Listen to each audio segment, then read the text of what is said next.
Hello, fun people. I'm Isaac Carlson, and on Following Dreams, I'm focused on exploring the stories of people who are following their passions and achieving their dreams. I want to help inspire you to pursue what you love by hearing how others have done it. To support the show, check out my Patreon page down below, rate the podcast Wotso Radio over on iTunes, and consider telling a friend about the show if you enjoy it. Today, we're speaking to a man who is a Disney lifestyle expert who has become known as the person who chronicles that transformation of the intricate costumes that have appeared within Disney parks for decades. He's a YouTuber who has eaten his height in churros, has co-founded the annual charity event CharityLand, has transformed into Dreamfinder, and is one of the people at the heart of the Disney parks community. You can check out his channel down below. Welcome, Disney Dan. Yo, I love that introduction. that made me fat. That was profound, man. That was like, I don't know if you listen to Gilbert Gottfried's podcast, but it feels very much like how Gilbert introduces all of his guests. Just this rambling list of the strange and mediocre things I've done. I wanted to get the full encompassing view at all of the different things that you've done on your channel. So I thought it was a good representation. Listen, man, you can't. We have to address something though real quick. You can't burden the audience by saying, like, if you like this, tell a friend. Listen, we all like different stuff, man. We all like different weird podcasts. I have my best friends in the entire world, my best friends ever. They don't listen to any of the, we don't listen to any of the same podcasts. I don't think I don't think that's a bad thing. You know what I mean? Just because someone digs you, I think it's just more so, I think it should be more so if you like podcasts, tell your friends about podcasts. You know what I mean? Yeah. Because then the audience for podcasts grows. You know what I mean? Yeah. And then eventually more people. Start a conversation about podcasts. You know, use this as an example of a podcast you like. Say, check out some insightful stuff that happens on this podcast. Listen to all these interesting things and tidbits and inspirations I've received from this podcast. It's great. You should check out some podcasts too. You might not like this one. You might not like it, but you should check podcasts. You know what I mean? Yeah, podcasts are just a wild beast. They're so varied, and especially since they're so long, like there's just so many weird things that can happen into them, and they can get into so many weird niches. It's not as not as focused as on YouTube. Yeah. I just started I have a podcast. I just started a second channel dedicated to podcasts just like last week because I kept recording them and you probably know, like, you know, you can't mix YouTube likes it when you keep your videos the same. You know what I mean? Yeah. And so my videos are successful in the 20 to 30 minute range. The 10 to 30 minutes, let's say. That's what my audience is sticking around for. And a 2-hour, 3-hour podcast, maybe not, right? Yep. And so I started a new channel called Theme Park Pod, and it's just because I was working with one of my sound guy last night. We were listing off all the different shows. I think I have like 5. I've been like recording podcasts, man. I don't know what to do with them, so I've just been sitting on them. Yeah, I saw that you posted a Disney Dan podcast on your channel, and I was like, that's pretty cool. And with the idea of doing like interviews, like, and going down that path, the podcast. You're taking the honorable route though, man. You're taking the honorable path. You're like, let's inspire the nation. Let's inspire the youths. Yeah. You can achieve your dreams. And I'm just like, let's talk about weird stuff. You're providing so much more than I could ever hope to provide. Hey, as we said, podcasts are so varied. People might want the weird, the wild, the different type of path. You know what? You're right. You never know. Yeah. So do you have like with that of a prepared of an intro, you must have questions, right? You must have prepared your, like, I'm so excited. I haven't taken a test in like 23 years, right? No, that's not true. I'm only 33. But well, actually that might be true. The last test I might have engaged in might have been when I was 10, because it's a Disney Dan podcast, but it's really the ADD podcast, because I have terrible ADD, and I wanted to start talking about that more. I want to just start talking about how it's okay to not be okay and still makes like Yep. you don't have to be perfect to make stuff. I'm really I am the walking, breathing encompassness of that. You know what I mean? I am far from perfect. I am far from good. I'm far from what I look up to. You know what I mean? I'm not Yep. that, but I'm still making stuff and people like it. You know what I mean? Yeah. It's crazy. Yeah. Okay, I'm sorry. Oh no, I'll that's stop, okay. That's okay. I'll I, stop I think you're talking, man. bringing up a good point though. That like, one important thing to note is like I don't think anyone who's making content, if they say they've figured it out, they haven't figured it out. Like no one knows what's going on. No one, like you can have a plan, you can learn and adapt, and you can know more than others, but no one really has a full encompassment of how to succeed in the next few years. Like it's really just shooting at your hip all the time. I say this to my friends all the time whenever when we make something really great and we're like, "Oh, this is cool. We just made." My first response to that is in my head, and I've started saying it out loud recently. Mhm. I can't wait to look. I can't wait to look back at this thing and cringe and think about how terrible and look at it and think about how terrible it is. And they're like, Yep. "Why are you thinking that way?" And I'm like, "They're like, we just made something great." And I'm like, "Honey, you're in the beginning stages of the creative process, where it's all exciting. I'm at that stage where things get real, and you Yep. open yourself up to real criticism. And the best way to protect yourself from that, and I think, is to be like, yeah, criticize me, tell me, by all means, speak up, because I Mhm. know that I'm giving you the best I've got right now, but it's like a reality competition, you Yep. know. And every week people are getting eliminated, and every week I'm bringing my A game, my next level A game. That you thought you saw what I had last week. Get ready for this week, you know. Yeah. Yeah. Um, and so it's like don't be ashamed of that. You know, don't Mhm. be because if you think that what you just made is the best thing you've ever made, um, it's great to think that way. But at the same time, soon you look at that and be like, oh my gosh, Yep. what did I put on my YouTube channel? I mean, I felt that really recently, and it was just because of camera settings. It was I didn't like what was coming out of my camera, so then I started to try to color grade. But color grading just made it like super weird colors. It was super wonky. So then I spent like an entire day messing with the settings until it finally came out like correct raw. And then it was like it finally looks good. It finally starts to look like better. And even though like so it's true testament like the equipment you have doesn't really matter. It's just all about how you're like implementing and learning, and the experience that you have is far more important than anything else. I'm right there with you. I'm sitting in a basement right now, an unfinished basement. You might be able to tell from this webcam, but the new I just bought a camera. Mm-hmm. Funny story. Last night, Kevin from Defunctland spent like probably half an hour lecturing me about white balance, and it was a great. It was I went to Kevin Perger's School of White Balance, Mm-hmm. which was great. I loved it so much. He's great. Oh, but yeah, like I'm just these are just some curtains and like against a wall and a bunch of like Walmart. It's not about if you want to do it, you'll do it. Yeah. And if you want to make excuses, you'll make excuses. All right, man. What's the first question? Come on. Okay. I've chosen. First question that I always like to ask is, what are you passionate about? What gets you excited about the things that you do and create?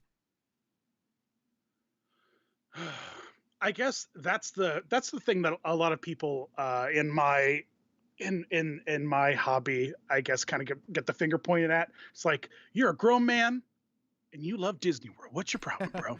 Uh-huh. And really, to me, Disney World is to me what like baseball fans. There's baseball fans, right? There are a Yeah. bunch of people, right? There's people who will go to baseball games. They'll go to get baseball games out like in their home state. They'll get a hot dog. They'll go on Dollar Dog Day. You know what I mean? Mm-hmm. These are people who just enjoy the communal sport of baseball, right? Then there's folks that'll level up. They'll get season tickets. They'll get season tickets from their local teams, from their regional teams, from the AAA's. I don't Mm-hmm. also full disclosure, I know nothing about sports, but this is the most relatable thing I have for you, right? Yep. And then there's people, it just like the layers of fandom can grow and grow and grow, right? And then there are Mhm. people who get to the point where they know the names of every players on the field of every team, right? Because Yep. they're just, of course they do. It's everything that they're taking in. They know the stats of them. They know how some people hit. They know how they pitch left or right or what a curveball or how fast it is. That's me.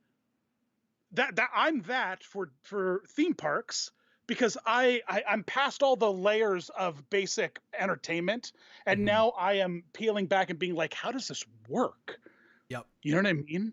Like, and when you start to think about that, there's a reason why the Science Channel is a thing, man. And Discovery Channel, History Channel, how it's made, you know what I mean? Yep. Mythbusters, because people like to know how things work. And I think that there could be like Disney Plus is really missing out on this whole I mean, I guess they're trying, they're trying Imagineering story, yeah. But there's so much secrecy in how that magic happens that they Yep. don't, but they can't reveal it. But if they ever did, there would be multiple moments of us just being like, that's incredible that was engineered that way. Yep. You know what I mean? And I think that's so great. I think that's so great about that. But if it's not theme parks, I'm also a puppeteer. So Mhm. I puppeteered for a hot second off Broadway for about a year and a half. Did some international tour puppeteering. I'm a big puppet fan. And you know what? I love Ghostbusters and Mary Poppins. I'm also a theater major. I obviously, right? And so theater, music, and just I don't know Yeah. this. Yep. Culminates So into everything you are. those Mhm. are my passions. Thank you for asking. For sure, for sure. Going off of what you were saying about like how the parks work, that was always one of the things that fascinated me, was seeing like documentaries about how, like, what went into building the parks. And that's something that recently, or in the last few months, like I went to Disney World, saw Happily Ever After, and I was like, dude, how do these things work? So then I spent days going through and like looking at Google Maps and like seeing where the fireworks launch and where the projectors are and all that stuff, and like looking at the 360 things. I love that stuff too. So I think that's pretty awesome. I've heard you describe yourself as a piece of clay when you go into the Disney parks. How have these magical theme parks shaped you? Boy, I've said that. I probably said that. That sounds like something I would definitely say. You know what though? It's not even. It's not. I'm a piece of clay right now. I'm always a piece of clay. Mhm. There's if you watch the Muppet Show, there's an episode with Mum and Shantz. They're a bunch of weird Europeans and leotards doing funky interpretive art Mhm. as like their guests. And they have this really great piece where these have two characters and their faces are clay. And Yeah. the two characters are interacting and they're constantly pulling and changing their faces. And one will do something and the other person will do something. I have this weird thing where uh, I just absorb what I'm around. It's Mhm. I'm people would describe that as being very empathic, very like in tune, having that six whatever it is. I don't know what it is, but I know that I'm very intuitive and I just absorb information. It's that ADD thing. I'm just part of the problem is that I hear everything that I can hear right now while I'm talking to you. As much as I want to focus on your very handsome face, you have this. You've got great hair. It's Oh, all working thanks. for you. This blue with it, and I don't know. It looks like you have like a Mickey camera strap. I want to invest in one of Oh, those for my new yes. camera. Etsy. Uh, Oh, really? And then How Uh-huh. to Train Your Dragon 2, I think is a strong choice to be like your front runner poster closest Mhm. to the camera. I think that that's a really strange thing, And then I think double down, Tangled. Do you ever swap those posters out? That's what I'm really curious about. And what are like in all four of those? So this is just an example of everything that's going on right now in my head. You know what Mhm. I mean? So there's a reason why I like Disney World because when I go in there, what am I absorbing? The ambient noise. Mhm. I'm absorbing those delicious, tasty smells. Some smells. Some of them can get a little rough. I'm absorbing the sights. I'm absorbing I just it's a place that makes me feel very warm and tingly because, and I've said this before, the thing that has the one thing that has ruined the parks are cell phones. I mean, period. Because before that happened, there was this magical, and I existed in that for a time as a child, where you went to Disney World and you got back and you're like, what happened? Well, I was gone. You know what I mean? And nothing, the world didn't matter. You know, you had to talk to your family when you were queuing. You had to like, or you had to not talk to your family because you hated them when you're, and so uh, the parks are just very magical. They're just very magical, and it's such a surgical, precise magic that's so disguised as sincere, but it's really a business. Yeah. And it's like, yeah. It's like, it must be like when they found out, when they like discovered sweet and low, you know what I mean? That chemical. They're like, wait a minute, it's sweet, but it has none of the properties of sugar. This is sneaky. Let's distribute it. Let's sell it. You know what I mean? And Disney's done that with magic. And when you look at it, you're like, oh, that's not magic. That's sweet and low. That's not sugar. That's sweet and low. But, oh, you sell it good and it tastes good.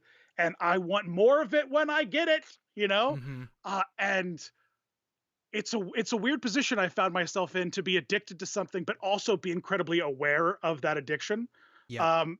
And then, but you know what? That's what therapy is great for. Hey, if you're sitting out there having a rough time, you're questioning, what's going on, your feelings, seek out a therapist. It's great.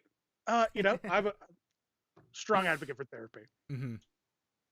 All right. I'm sorry. I'm hitting you with so much. You don't even, it's so great. It's so great. I also love your shelving in the back. I think I like, ooh, it opened up. Yeah. There's lots of great stuff back there, man. Oh yeah. That was like the background that I primarily used throughout for like the past 2 years or so, was just that big shelf back there and sitting in front of it. But now I'm like you in a basement but this is like the dedicated space now, which is pretty fun. But yo, I also have a kitchen table that looks suspiciously like yours right now. Yeah. Look, I have that table. I legit have that same table. My legs are all the same color as the top wood. But you know what? Nothing makes a better desk than an old kitchen table. I mean, you got space. You've got space to work with a kitchen table. You know what I mean? Yep. I'm all about like having tons of room to have tons of different things, like waters and toys and tons of things. I've got the big like white like outdoor tables as desks. That's the main thing, with the monitors are on and everything. But it's so cool to hear you talk about Disney like that, and especially as someone who like understands the investment that goes into it, but still like appreciates it. Because I find myself as a pretty conservative spender most of the time, but then if it relates to Disney in any way, I've got like a soft spot for it, and I'm like completely willing to like invest in it because I know how happy it makes me. And people have those different things. And one thing for you is in your office, according to the uploading of Walt Disney World documentary, it showed you have a plethora of Muppets, especially Kermit memorabilia. Could you talk about your connection with Jim Henson Productions? Because as someone who didn't really grow up with any of those shows, it's really cool to especially see through like the Defunctland documentary of Jim Henson and through like your passion about puppetry. I'd love to hear what your background is with that. Yeah, it's so interesting. Puppetry as a whole was one of the first things, because I had parents that were very busy all the time. I grew up, they both worked, constantly, which is a normal thing now, but was a less normal thing when I was a kid. I think I'm not sure, but I grew up in a very rural area out in the sticks. You know what I mean? And I just completely lost my train of thought. We're talking about puppets. We're talking about why I love puppets. um, why I love puppets. Oh, so like I didn't I grew up I was I just was a kid who hung out. I liked cool I watched TV, I played video games, I had some neighborhood friends I would run around with, all that kind of stuff. I had no interest in sports. I had no interest I tried. I was tall, I was big, still Mhm. am. You know what I mean? So I'd make a fine I would make a fine football guy, I guess, whatever those guys do.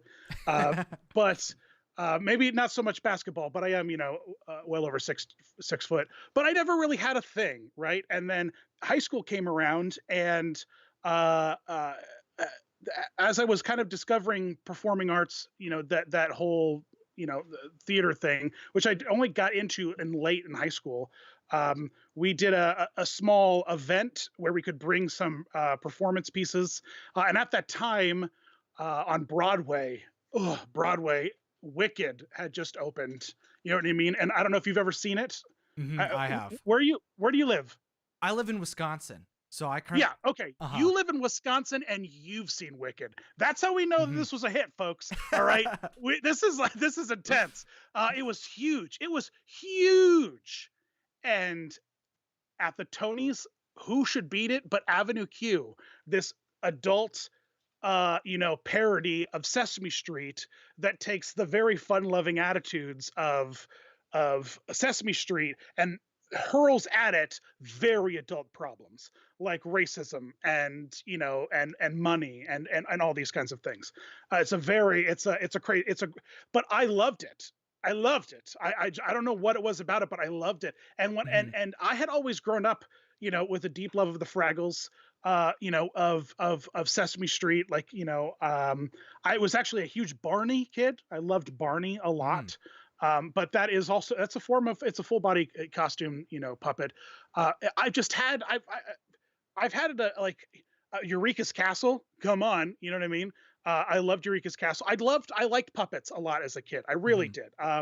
And I think that there was a part of me that didn't grow up as fast as everybody else. And now, as I'm starting to research, they say kids with a good strong slap of ADD are developmentally behind. Like they're not. And I think that because I was into puppets probably well into middle school. You know what I mean? I was at in and kid shows and TV shows and I was a big TV kid. I just liked TV. You know what I mean? And Mhm. puppets were always on. And so when I saw Avenue Q, it was like, oh man, I want to. I really like this show. I think it's really cool. So we did a little production of it, like a little number, like the opening number from it, at this big thespian conference in high school. And I built all the puppets, and they were terrible. They were the worst. But people started to know me as the puppet guy, and it was the first thing that I ever did that I was just like, I want to do this. Mhm. It was the first, I didn't want to play sports. I didn't want to, you know, I don't know, learn how to fence or play bridge or I don't know, a fish. I don't know what kids do. I was a weird kid. You know what I mean? And so it just ended up being puppetry as a whole ended up being the first thing that I latched onto as my thing. And that was it's kind of stuck with me as that thing. And then years later to be in auditions and be told that because with people who pick up a puppet, I mean, you can just YouTube it, just YouTube puppets and see what comes up. It is a specific skill set that not a lot of people have to be able to understand the rhythm. And it's a very much a rhythm kind of thing, I think, about how people talk and how that translates to a big flappy mouth. Mhm. Just a lot of people just can't. They just and but if you have it, you have it. You can learn it, Mhm. but you can also have it. I think, and I did, at least, and I know a lot of my and so and years later, after I stumbled into it accidentally professionally, to find out that because I had it was just it's just puppets, and that love Kermit, I really identify more with Fozzie. I mean, obviously, look at this conversation. It's off the rails. There's probably 3 or 4 cream pies here with a few bananas and a rubber chicken. You don't know. You don't know what's on this table. I only showed you the front edge of it. But there's something about Kermit. There's something about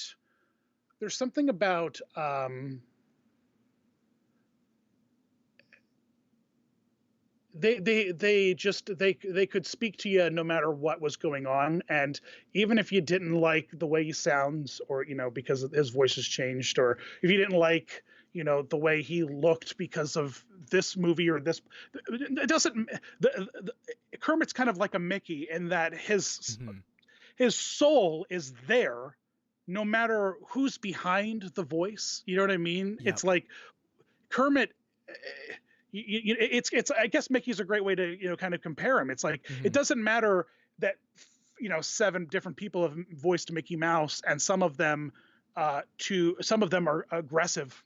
You know what I mean?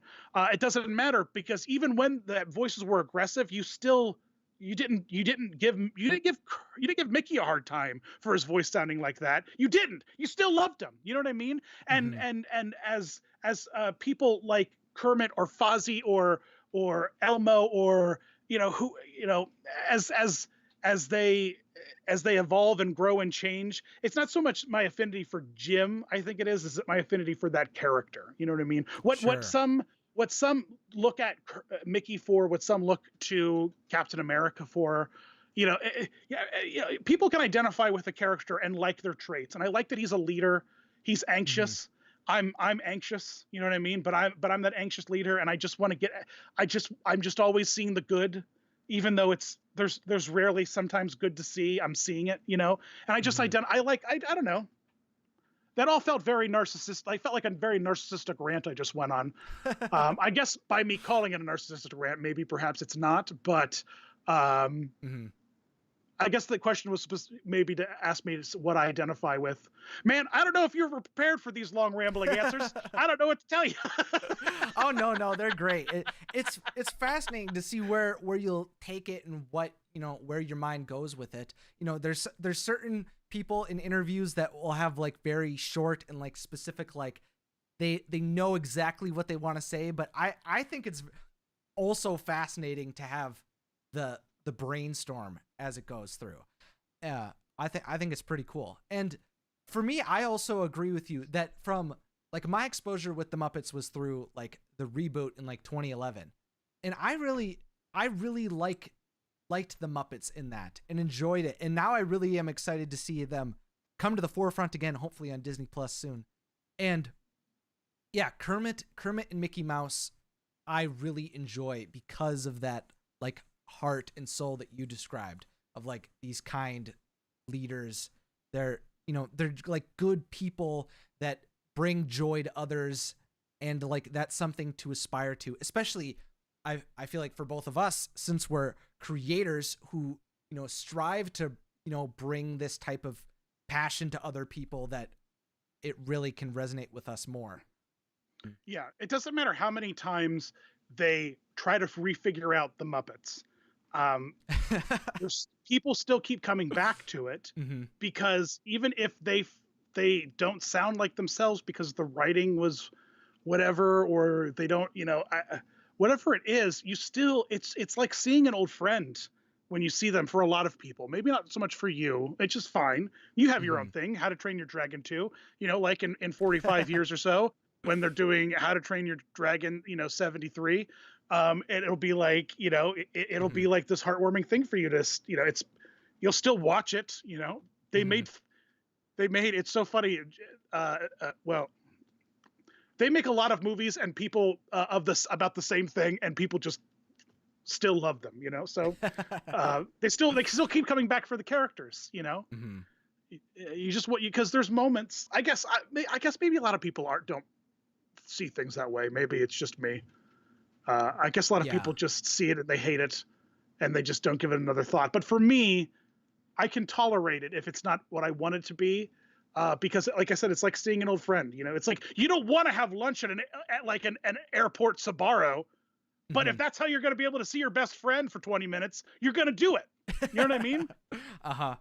I think for a large percentage of people, at least from what we've seen from Disney's ability to profit off of the Disney live action remakes, and I mean, I contributed to it as well, is that there's people that just who can enjoy it for what it is and enjoy all the moments that they liked and leave it at that. And that there's not everyone in the world is ready to like examine it and examine the structure and see how it's different from the original, or how there's discrepancies in how the characters behave, and you're like, okay, listen, you clearly don't have an understanding of how this character is supposed to behave. But I like your aggressive man voice. That was really good. Oh, thank you. What other voices do you got going on, man? That was pretty good. I dig it, dude. I've always been a person who, whenever I'd like do like if you answered a call, if I called you and you answered with that voice, I'd be like, who's this? Hello. Like that was hello, Disney Dan. Yeah, it's so off base from what you're anyway. Yeah. I'll shut up. Yeah.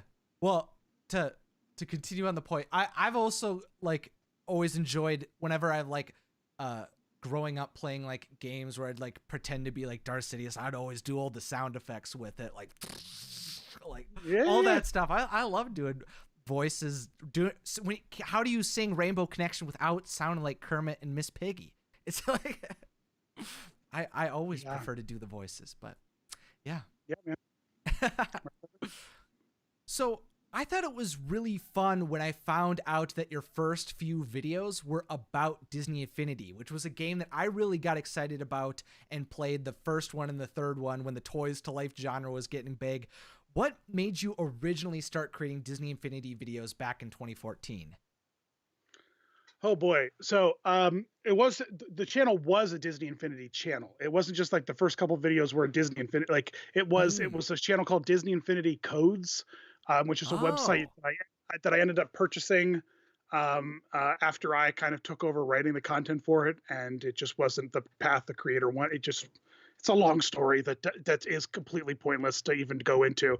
But needless to say, everything's fine and dandy. There wasn't any hard feelings or anything. I just bought it, and it's been great. And but then the game got canceled, and I didn't know what to do, so I pivoted to some other content that was Disney gaming specifically. Mm-hmm. I found a hot second with Disney Crossy Road, having some fun with that, making some videos about that while I was dabbling around with other stuff. And it was around that time that I started to get into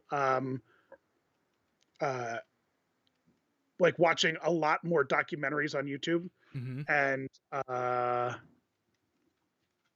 that was kind of what inspired me to start making documentaries on YouTube.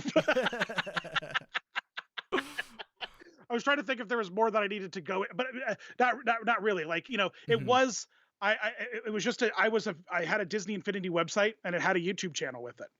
And, and because, you know, it was all about unboxing and this and that. And what I ended up getting with this, it was a fan base that was very much like they liked Disney product as well as Disney story, which was an interesting kind of blend of fan base, because it was about collecting product, right? It was about buying all these toys, but it was also about the Disney brand.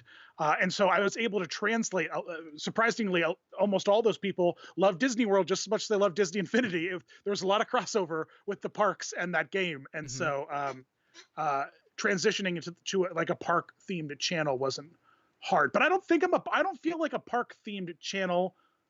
I'm just more specifically a Disney themed channel. But I don't even think I'm a Disney themed channel. I think that I'm just Disney Dan, and I'm just making videos, folks. You know, come on in. I mean, that's the thing. Is just like, you know, people are like, Trolls isn't Disney. Yeah, but you know what? You watched, and it was interesting. You know, because it's a story worth telling. You know what I mean? Mm-hmm. But but I was DisneyInfinityCodes.com. Still am. It's still up there. Surprisingly, people still go.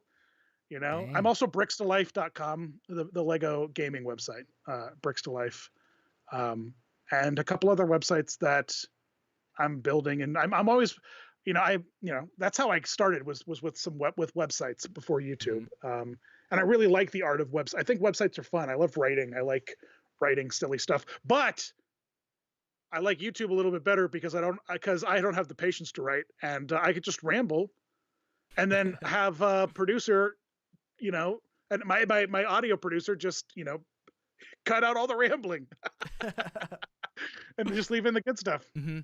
So how did you get into creating websites? Was it always based around like exploring fandoms, or what was your background with that? No, I just was when Disney Infinity came out, I bought it and I bought a copy for my nephew, so because it had online play, we could play together, it'd be fun.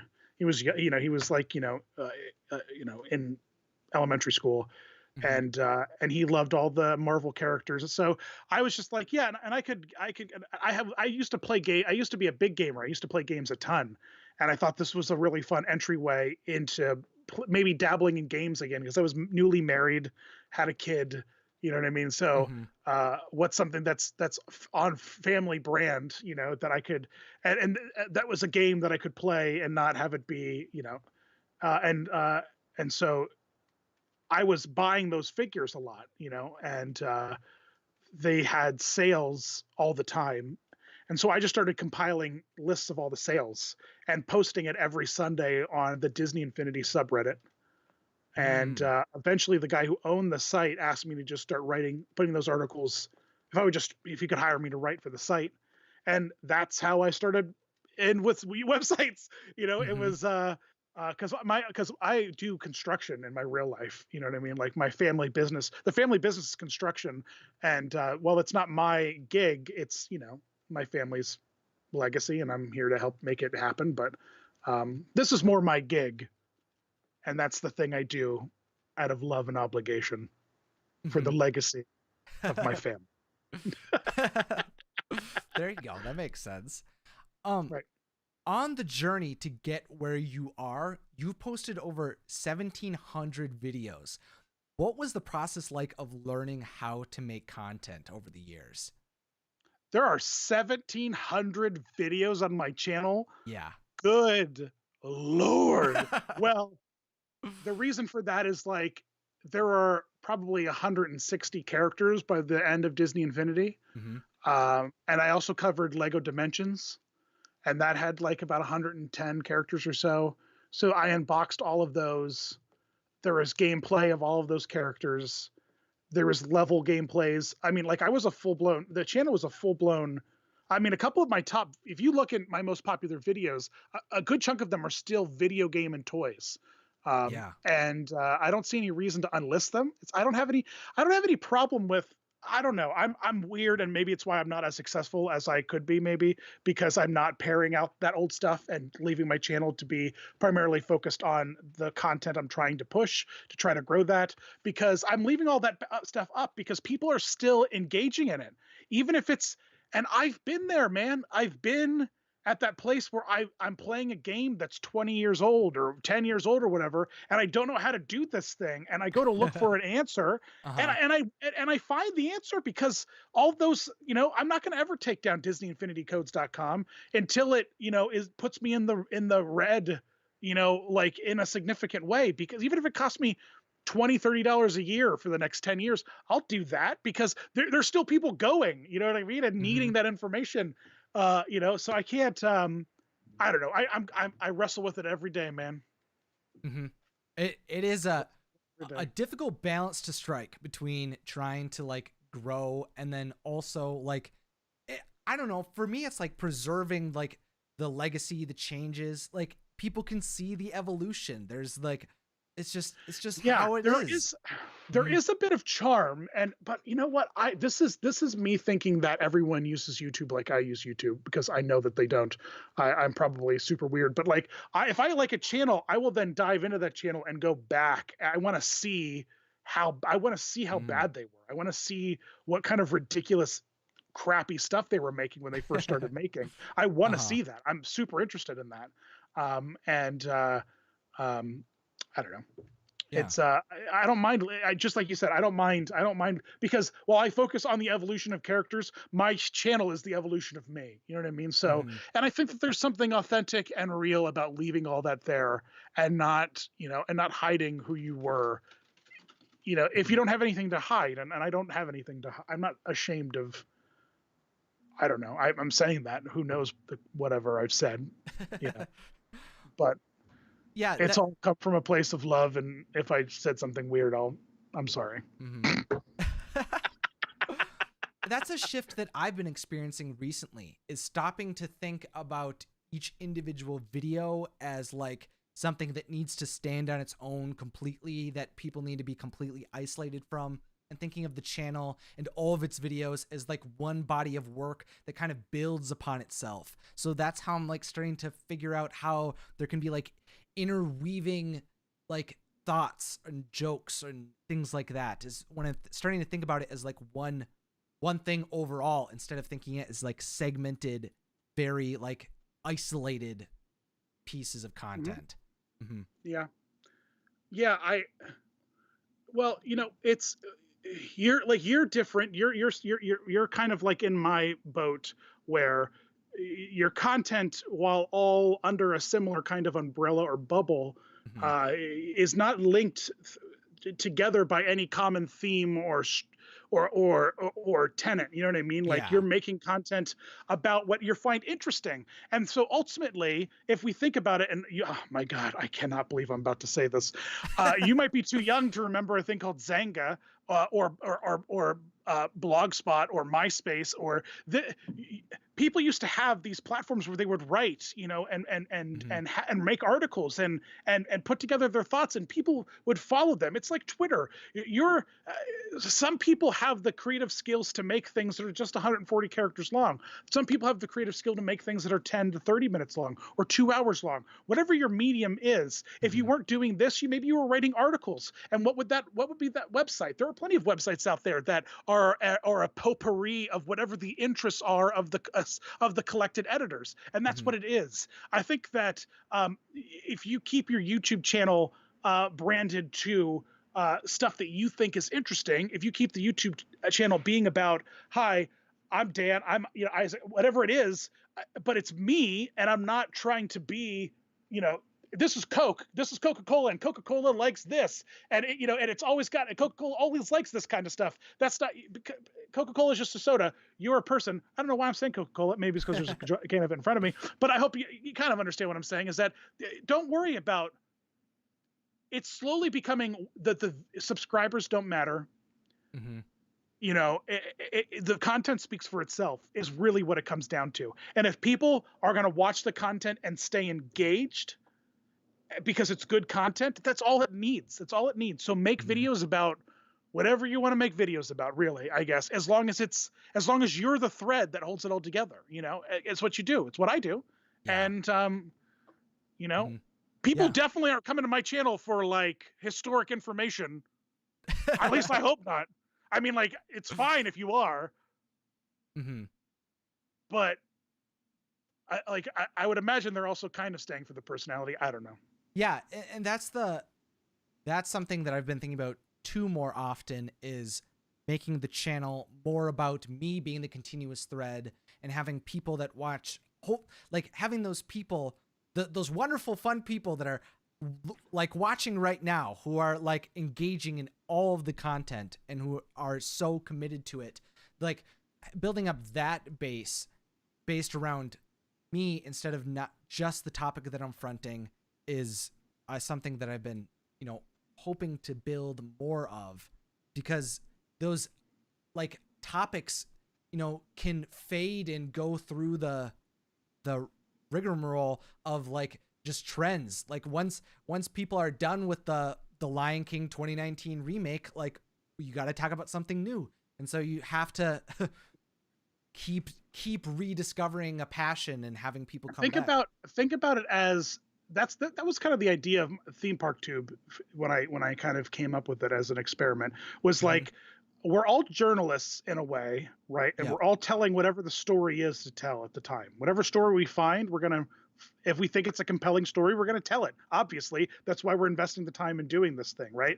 And if you think of it that way, and think of it as YouTube is the newspaper, you know, and people aren't going to your channel anymore. They're not going to my channel page. They're, you know what I mean? They're not searching for your name or my name. I mean, sure, some people are, but the majority of people who find our videos, they're just flipping through the newspaper.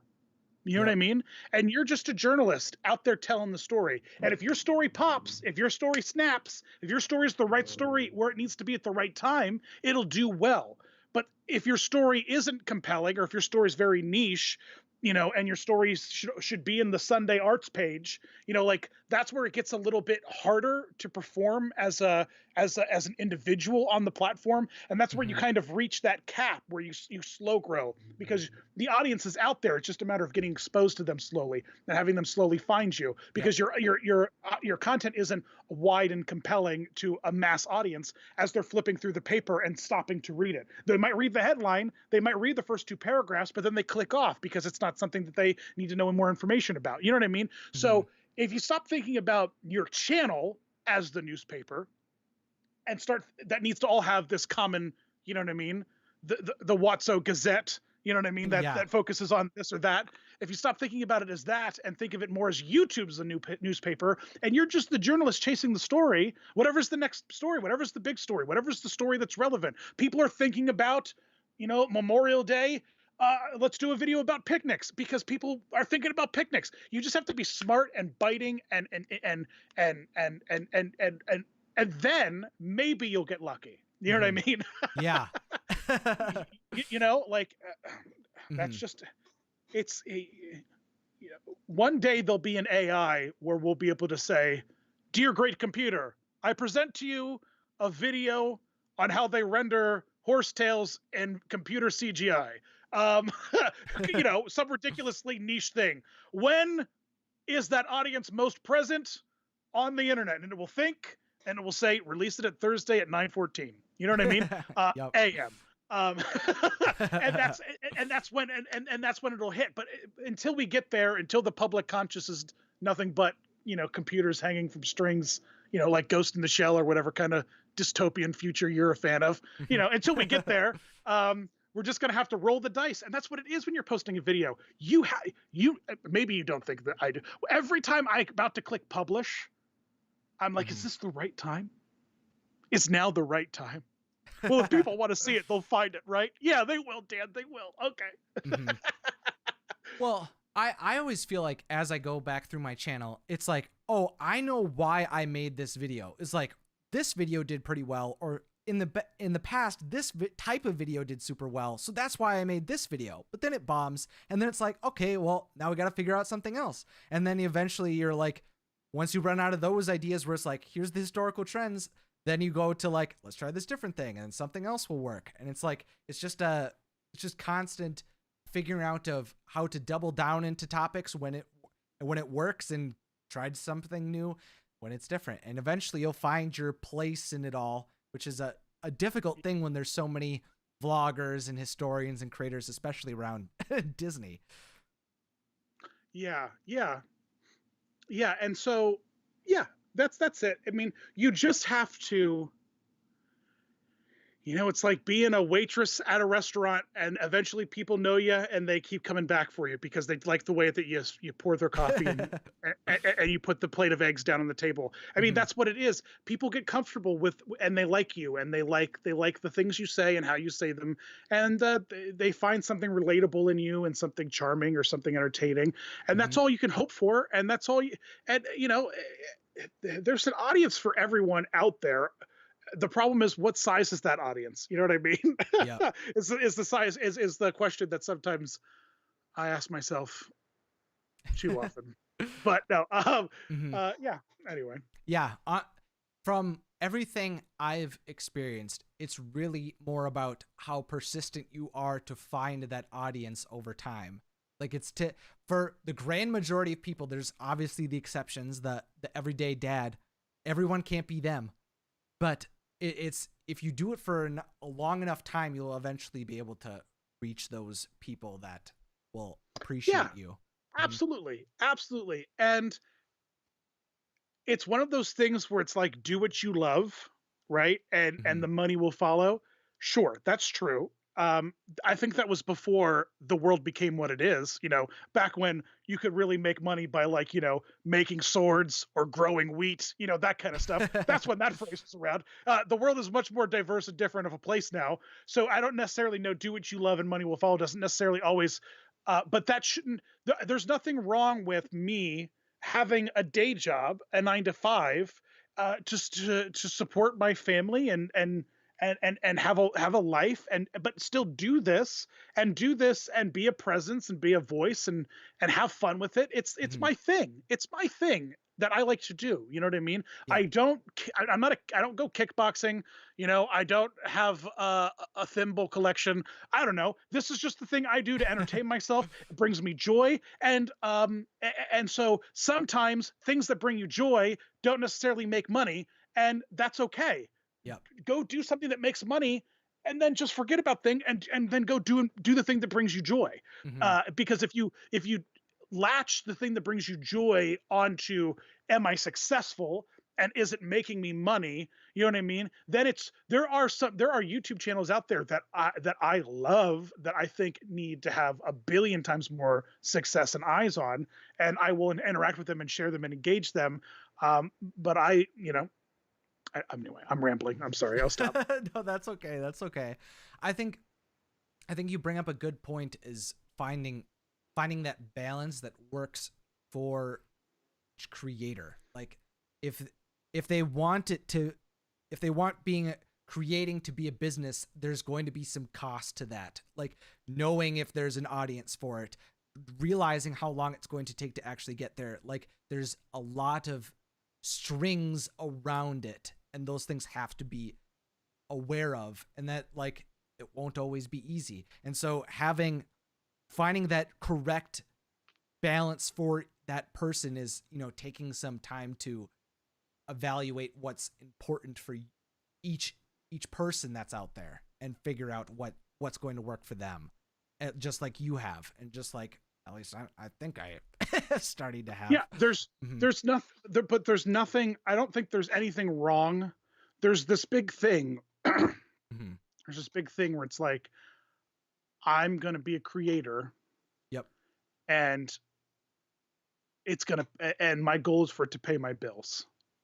Mhm. And I think that that's a fine thing to have and want and look for, but there's nothing wrong with you not being a creator that gets to that place where it's like, and I finally made the leap, and Mhm.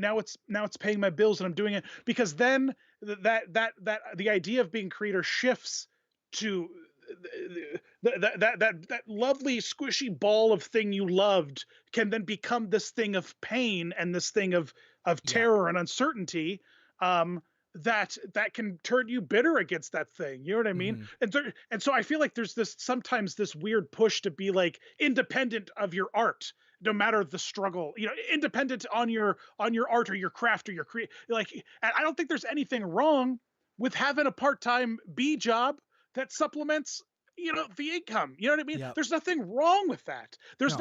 There's nothing wrong with having, not, maybe not a 9 to 5, maybe not a 40-hour a week job, but a 25, 30-hour a week. There's, Yep. or there's, I often, if I had any forethought, if I could go back in time and say something to past me, it would be become a nurse, because you're going to work for 48 hours and then you've got the rest of the week free. Trust me, it's going to come in handy super hard later. You know what I mean? Because you're gonna, what I, like, Mhm. but like that's the thing. You know what I mean? Like, if you can't make the thing you love doing work for you to pay for the life you want to have, no big deal. Figure out how to do the thing you want to do to the best you can do it, and then go out looking around for something that fits, like Yep. that fits with that thing, and then work hard towards that, and then perfect. I've got that now. Now I've got this thing. Not that you want to, coast, but like now I've got this thing that it helps me support the thing I love,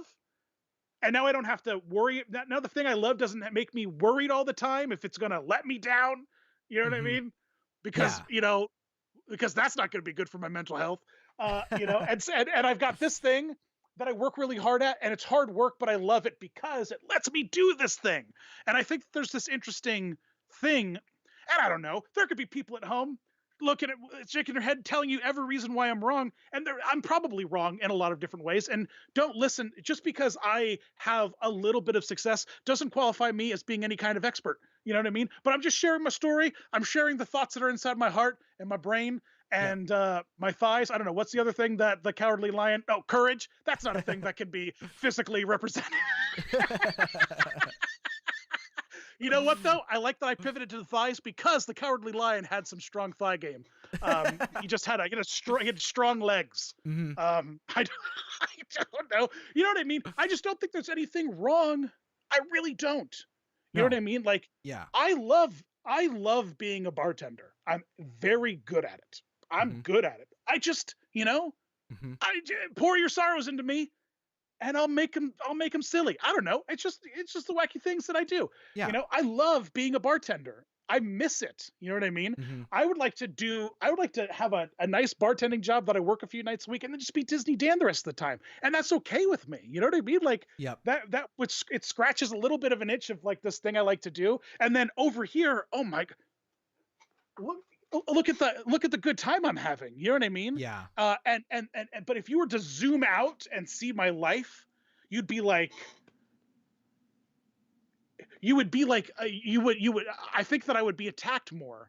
I think that I would be a target more because of the life I have, but because I'm not a vlogger that this life is because of that. I'm doing this other thing. You know what I mean? Yeah. And I'm just that dad out in his shed, filming his lathe and putting it on YouTube. I mean, that's what it is. I'm like the guy in his garage repainting Matchbox cars and putting it on YouTube. I'm like the guy, who's out there driving, crystal hunting with big excavators, and he just loves digging up crystals, but he also works at a Burger King or whatever he does. And that's fine. But he has it's just the idea of a hobby has now expanded outside of the realm of what traditional hobbies were, what the traditional definition of success is, and intelligence and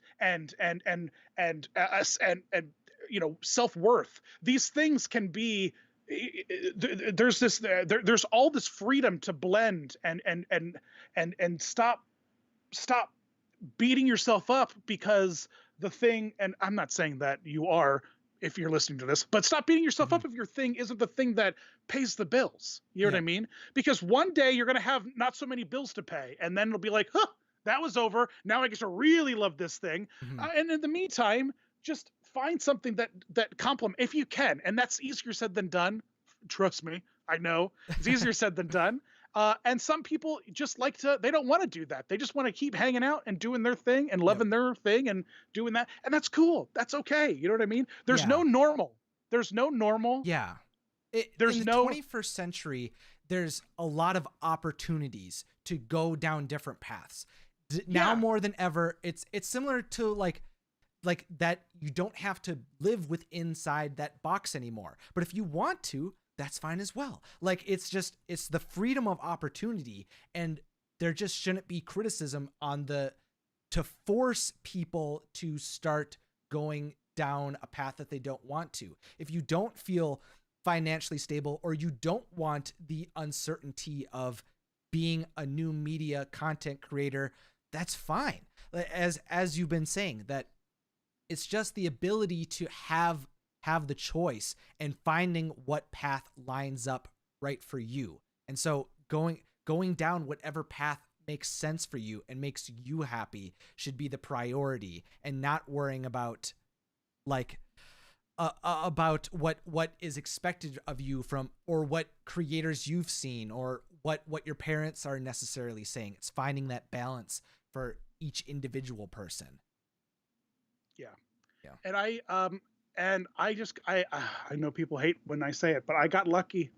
You know what I mean? Like, outside of this, I could have just been a hobby that no one watched the stuff, and no one, but I got, I worked hard, and I put a lot of effort into it, and put a lot of time and energy, and over the years, and it grew into this thing that is great. And I just like, but yeah.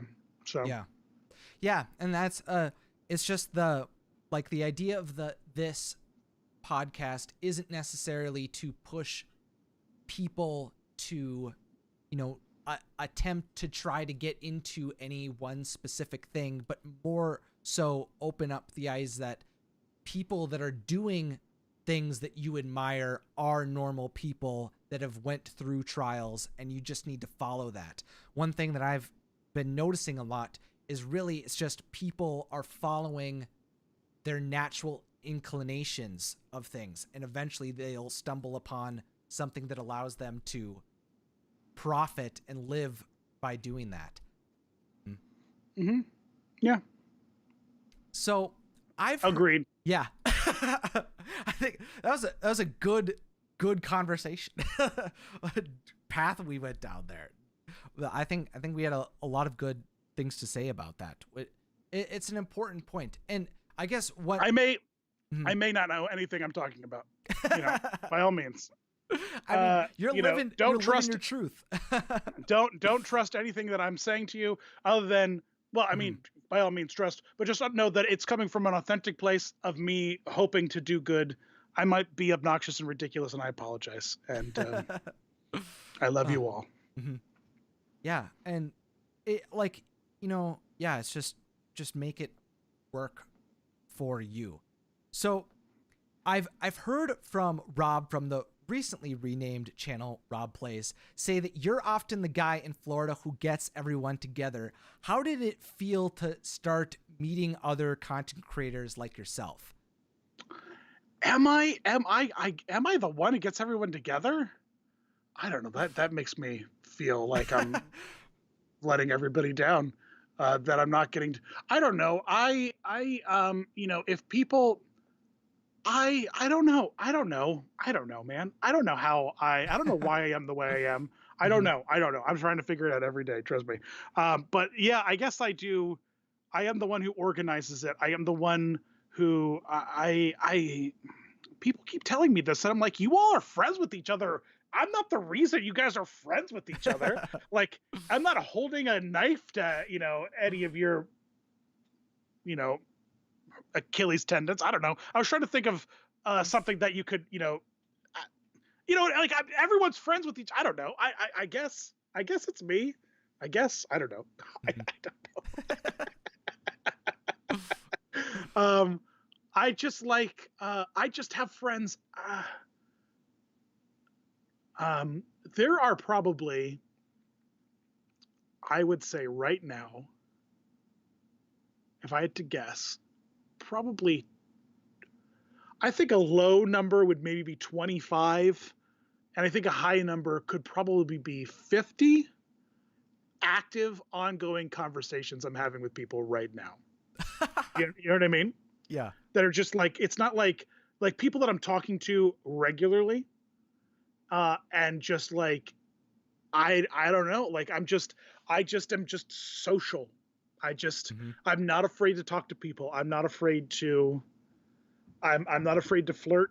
You know what I mean? I'm not afraid to ask politely and be respectful and do the things, that people are afraid to do. But often I don't, this is why I agree with Adam Savage when he's like, everyone should work in the service industry before they do anything, because working in the service industry really changed how I view people in the service, like cast members, you know what I mean? And kindness gets you so much stuff. You think, and then leaves you afterwards with enough energy to enjoy the stuff you just got, instead of expelling all that energy being so negative all the time and complaining to try to get free stuff, and then having no energy left to enjoy the free stuff because you're miserable now,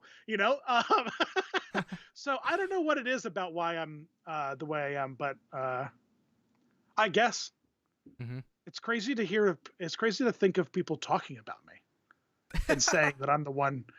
That's what I'm more interested about. Let's talk about, do you think that people, never mind, go ahead. You could.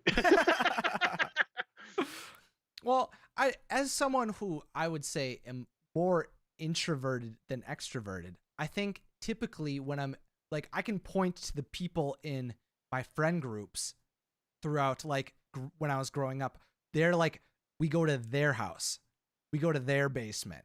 And it's like, those are the people that like wouldn't typically talk to this person, but like there's a connector who's in existence. So I think, yeah. Who's that X-Men who's like, he looks like a dude and then he's a shiny dude?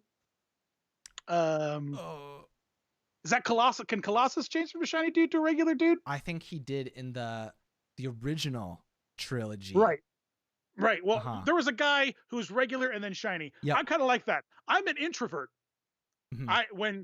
The minute this camera goes off, hand to Joe Rohde, I will become an introvert. Like you would like, but I have this. I guess they're just research shows that there's people who are both, you know what I mean? But my 9 to 5, I'm introverted. I mean, not like my regular baseline is regularly introverted. You know what I mean? Sure. And I have this, I guess it's like a switch. I don't know. I have an on mode. You know, I have an A mode and I have a B mode. You know what I mean? Like I have a disco Yeti and I have an intense Yeti. You know what I mean? Like that's I think that a lot of people that are extroverted, I don't know. I don't know if you would call it introverted. It's just a matter of just like, if you think of me like as a Matchbox car, you got to pull me back to wind me up and then let me go. And then once the energy's out, once I've expended the energy, I'm down. I'm like, okay, time to get some more energy and just, you know, chill. It's one of those kinds. I'm just not always this. My God, can you imagine if I was always this? Yeah. It's more situational. You find but the perhaps it's time. Perhaps it's just my defense mechanism for my insecurities about the person that I really am, or the person that, you know, and so just hide who you are and be, I don't know. I'm trying to get deep. What I'm saying is that, you know, I'm crazy. I'm sorry. What were you going to say? I don't know specifically where I was going, but I can. I'm sorry, man. That's life. That's life with, I don't know why I have any friends. I don't know how I have any friends, dude. I don't know. I don't know how anybody tolerates me. I think about this all the time. I really don't. I don't know. You know, I don't know. We don't have to go into Disney Dan's insecurities right now, but yeah, I often wonder because I'm just a lot, but I don't know. I mean, it's fine. I find from talking to you, especially in this like more one-on-one situation where I feel like your high energy kind of feeds me, and because it can be exhausting to be like, if there's not a back and forth where you're just kind of pouring energy into someone, hoping they'll like spark something to get them to come back. And so like, I think it's just the energy exchange, you know, but I dig it. Yeah. But we're like the two ends of the battery. Yeah. That it continues to cycle. Yeah, man. So like hooked up to one of those wires, one of those nails wrapped with wire. So we're a magnet. You know what I mean? Yeah. And we're attracting you, the viewer. You didn't think you were watching Bill Nye the Science Guy? What? It is. He's right next to it. Pan over. See, no, I'm just. Yeah, that'd been when I'd pull out the sound effect or like the Stream Deck thing, it'd be Bill Nye the Science Guy, and then it just freaking. You know what? Yeah. Oh, if only we could have planned out that moment more synergistically. But it's the price you pay going live, baby. Yeah, truly. So currently you're not living in Florida or California. So I'm in a similar boat in Wisconsin. What do you do to bring those experiences back with you? And how do you pour that into your content as well?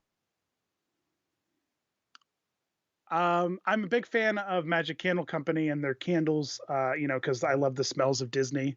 So I have a big stack of room sprays and the smells and stuff like that. Although I've pulled back on being a smell junkie because if you indulge too heavy in the smells, they become less magical when you get back to them. You know what I mean? There's a reason why they're so gosh darn great. Is because they're tied to real memories and not memories of you sitting in your living room playing Parcheesi or whatever it is you do. I grew. I don't know. That's where it's like I'm not a theme park channel. I'm not a theme park Hmm. vlog. I'm Yeah. not, and neither are you. And the channels are uniquely. That's where I go back to that newspaper analogy of us. That's just what we're journalists. On the Hmm. you know just telling the stories that we want to tell. You know what I mean? Without necessarily and we might not ultimately have like a billion million subscribers immediately because we have this one hyper focused topic that's very successful and really great, which is so difficult to do, right? It's so difficult to deliver something consistently and good and over and over and over and build that base so massively when we're kind of throwing, because some of your videos don't, some of them sit and meander, and some of them take off and it's great. Hmm. um but that's what I guess it's the community, it's the friends, it's it's really the community that I like about what I bring home. You know what I mean? Like, Hmm. sure, I've got all this stuff behind me, and that's great, and I've got souvenirs, and I've got tiki mugs that I could drink out of, and I've got the life that I could. But to me, the magic is is what I'm doing. It's what my friends are Hmm. doing about the parks. It's how they work, the engineering, the logistics, the science, the schematics. You know, Yep. I don't know. I ran out of words to portray my feelings. Um, Uh-huh. that I kind of bring. I lean on for the magic at home. Like it's YouTube. It's that comfort of parade video or a ride, a POV ride. And that's all. And then I get you get like the itch, you get like the Disney itch, which I imagine is the same thing as someone who's, I haven't been to a game in a long time, Yep. like, or someone's who's just like, oh man, I haven't played a round of golf in a minute. I need to go golf, like and that's cool, and and Hmm. that's what it is for me. And sure, I can watch a video and I can, but I guess maybe having that annual pass in my pocket was kind of like that magic is now with me. You know what I mean? It's like Hmm. I can hold the card and be like, this is all I need is some dude with a glass eye and Arnold Schwarzenegger, and we can use this to go to Disney World right now using a movie screen. Boy, Yeah. that was a really deep cut. I hope all of you have seen The Last Action Hero. If you haven't, I highly recommend it.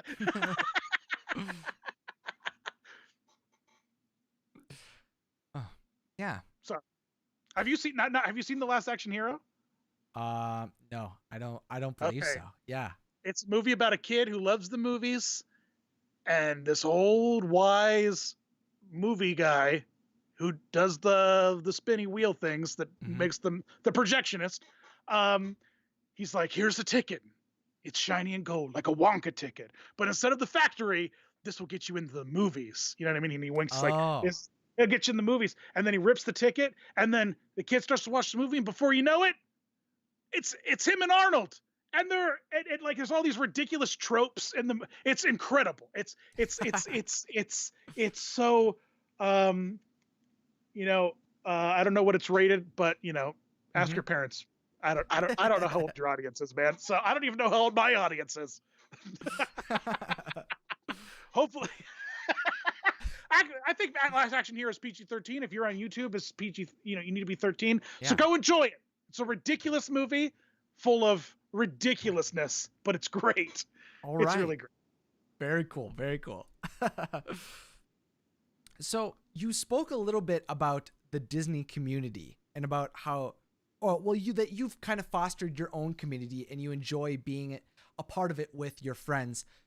Is there a part of the Disney community that you think needs to be improved or could be done better? Or there's a part of the Disney parks that you want to see explored more in the future?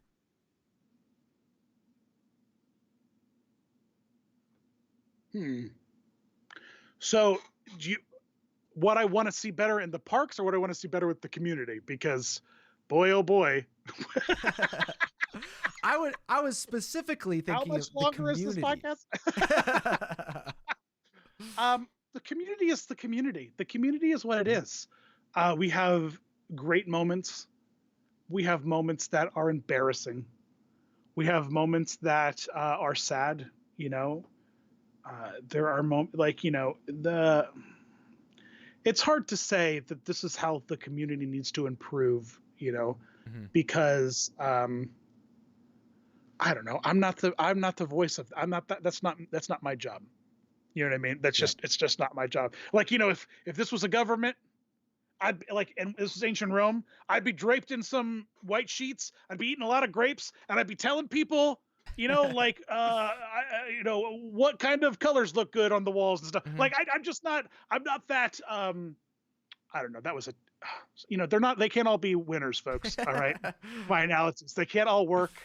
Sometimes it works, sometimes it doesn't. This is the price we pay when going live. You get some bad analogies, and you don't get any Bill Nye the Science Guy sound effects.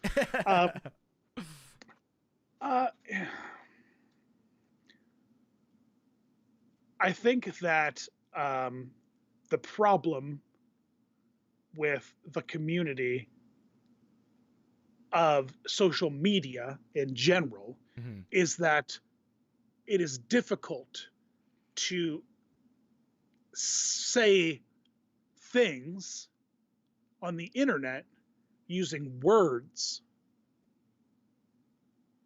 and have them mean the same thing to everyone who reads them. And that is a thing that sometimes what you say in your head as you're writing the tweet out, you know, I love banana bread or whatever it is.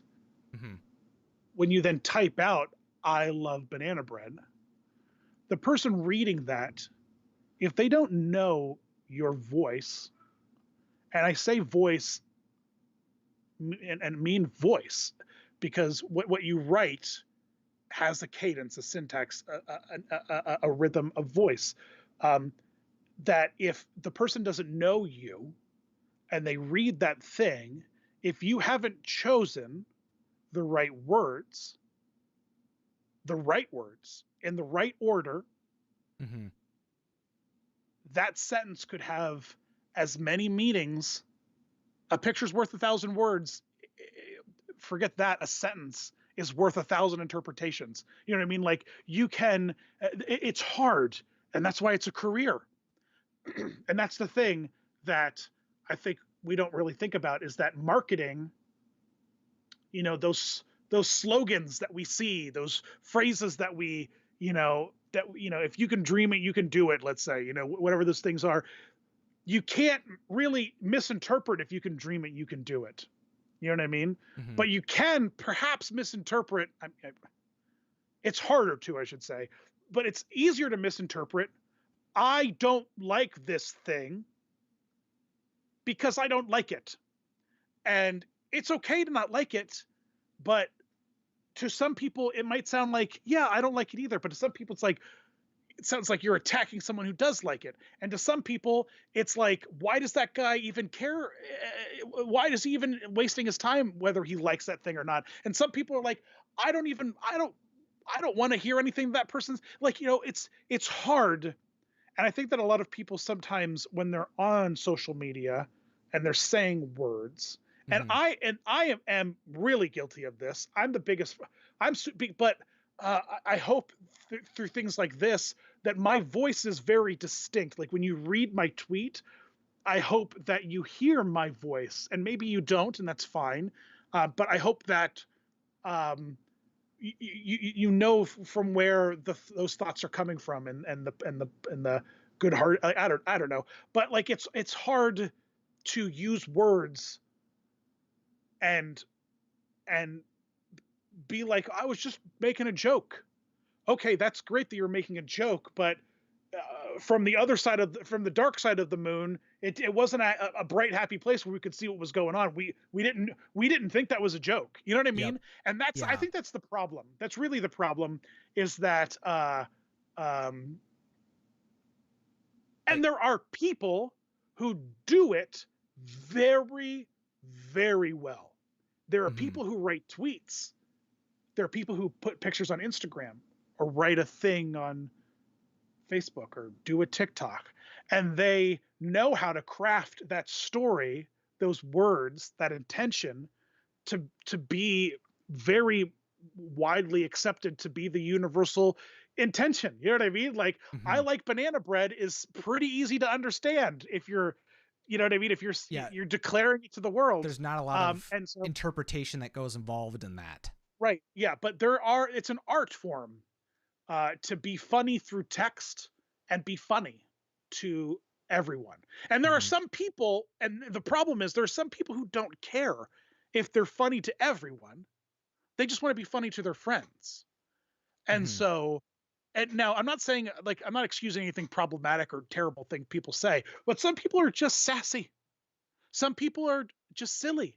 Some Hmm. people are grumpy. And that's the, and that, you know, and they, I mean, like, you know, look at all seven of the dwarfs. You know what I mean? Like, they all had different personality traits, and we're all different dwarves, folks. And it doesn't, you know, it's just like, Yeah. I hope I'm trying to, I hope I'm making sense to what I'm trying to, you know, say. It's like, I Yeah. think that's the problem with the community is like, the problem with any community, not our community, is Mhm. that it's hard to express oneself and then get everyone to understand what you're trying to convey. Yeah, it's like there it's difficult to include a lot of nuance into what you're sending out into the world, and there's a lot of people that, and it's also difficult to have empathy for the other people's on like message. So it's kind of the two fronts. It's difficult to give empathy and it's difficult to give nuance in your statements. So yeah, it takes a lot of work and a lot of energy to make your point clear and accepted for other people. Right. Hmm. Yeah, Yeah. Yeah. It's the internet, man. It's changing the world. that's for sure. Dang.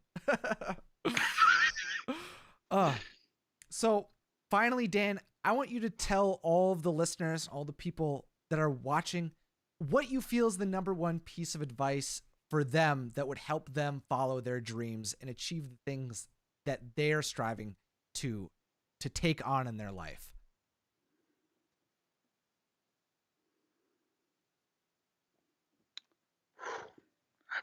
I mean, the weight of that question, you know. Mhm. Um, you don't. I guess one of the things I learned throughout my one of the bigger things I learned about myself is that um, you don't need someone else to tell you you're good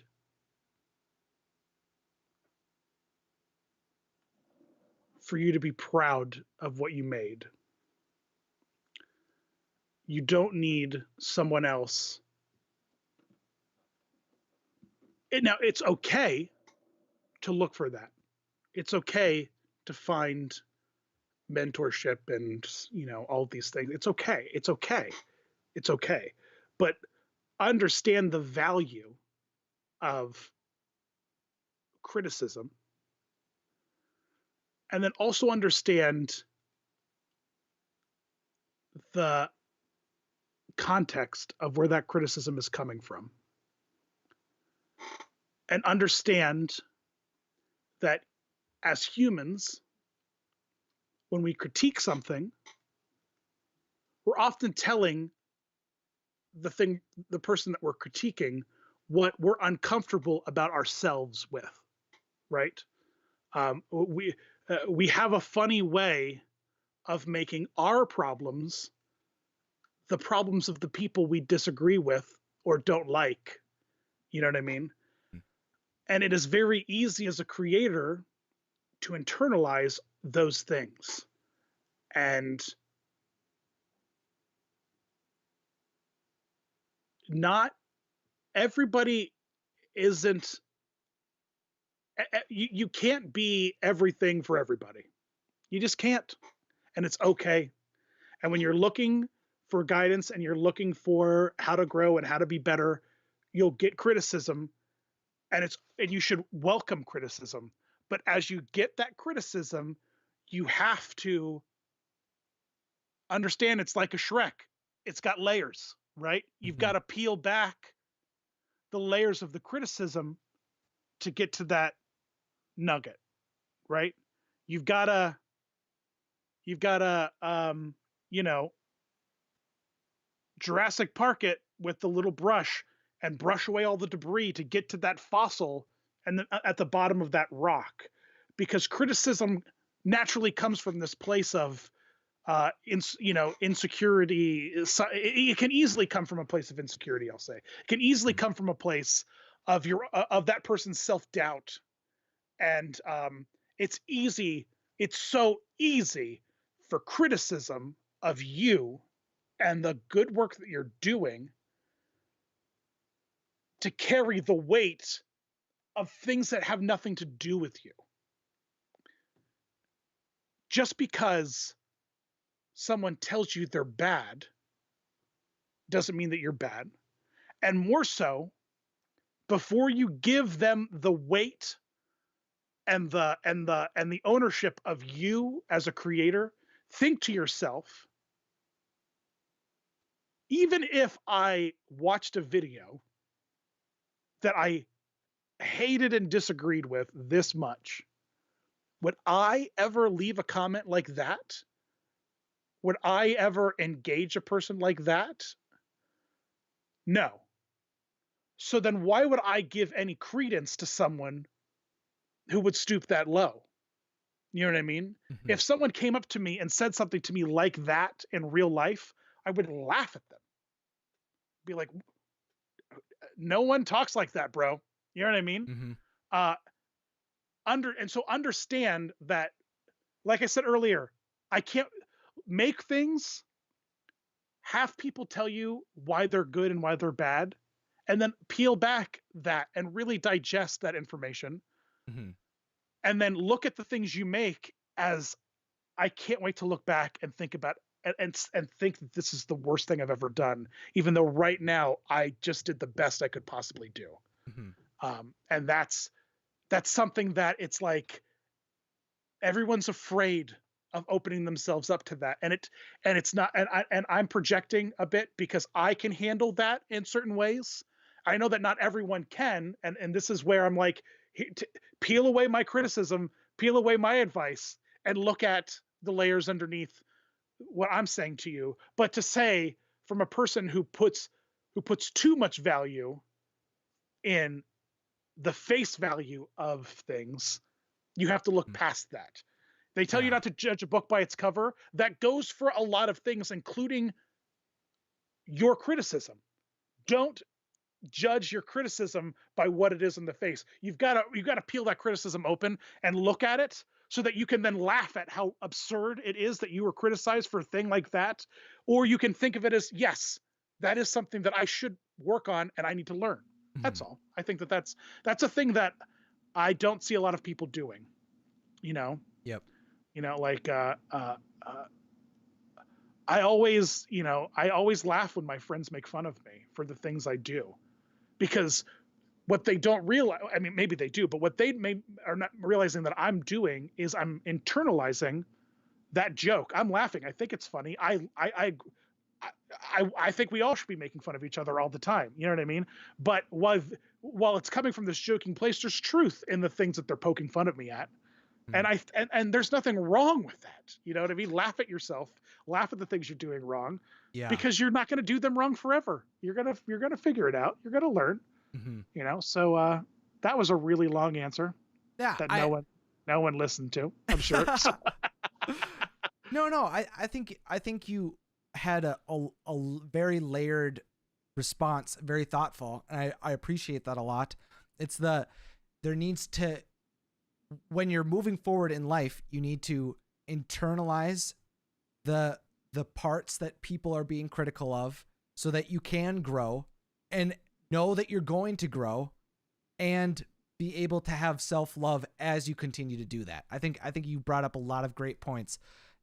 throughout that discussion. I really appreciate that.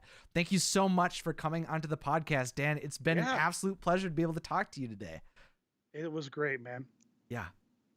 It is so cool. I've gotten to have a little bit of interaction with you through CharityLand and things like that. So it is awesome to be able to have a much longer chat like this. Yeah, I got to start doing more podcasts, man. This was super fun. Yeah. Dude. So if you've got a podcast you want me to be on, send me a message. I don't know. I'm the same way. I'm like, if there's a podcast out there, if you've been doing it, if it's on iTunes, I'll typically come on and do it. It is not hard to get your podcast on iTunes, man. Anyone with $5 a month, or not even that. I think you can do it with SoundCloud for free now. I don't know if that's like, the way people want to go, if there's like security in that, if they can just like get rid of it or anything. I'm not sure. I need to look into it because I've had many podcasts. Anyway, I'm sorry. This is supposed to be over now. I'll shut up. No. You're all good. Well, finally, to all of you who are listening, if you haven't already, make sure to subscribe to this podcast and rate it on iTunes. And as I continue to share the stories of people who are following their passions and achieving their dreams, it'd mean a lot if you shared this podcast, started a podcast discussion with your friends and family. To all of you fun people who are out in the world, thank you so much for listening and have a magical